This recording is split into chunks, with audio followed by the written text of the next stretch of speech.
ಮನುಷ್ಯರಿಗೆ ಬದುಕಲಿಕ್ಕೆ ಬೇಕಾಗಿರುವಂತಹದ್ದು ಮೂರು.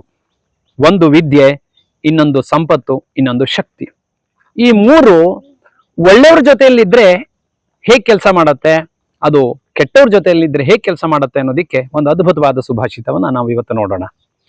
ವಿದ್ಯಾ ವಿವಾದಾಯ ಧನಂ ಮದಾಯ ಶಕ್ತಿ ಪರೇಶಾಂ ಪರಿಪೀಡನಾಯ ಖಲಸ್ಯ ಸಾಧೋರ್ವಿಪರೀತಮೇತತ್ ಜ್ಞಾನಾಯ ದಾನಾಯ ಚ ರಕ್ಷಣಾಯ.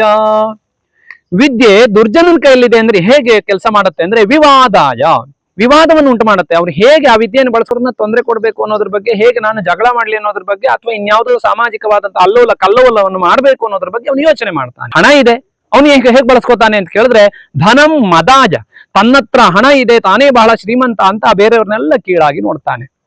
ಹಾಗೆ ಶಕ್ತಿ ಇದೆ, ಅವನು ಹೇಗೆ ಬಳಸ್ತಾನೆ ಅಂತ ಕೇಳಿದ್ರೆ ಪರೇಶಾಂ ಪರಿಪೀಡನಾಯ, ಬೇರೆಯವ್ರನ್ನ ಸಾಮಾನ್ಯ ಜನರನ್ನ ಗೋಳು ಹೊಯ್ಕೊಳ್ಳಿಕ್ಕೆ ಅವನು ಬಳಸ್ತಾನೆ. ತಾನೇ ಬಲಿಷ್ಠ ಅನ್ನೋದನ್ನ ಸಾಬೀತು ಮಾಡ್ಲಿಕ್ಕೆ ಅವನು ಯಾವಾಗ್ಲೂ ಪ್ರಯತ್ನ ಮಾಡ್ತಾ ಇರ್ತಾನೆ.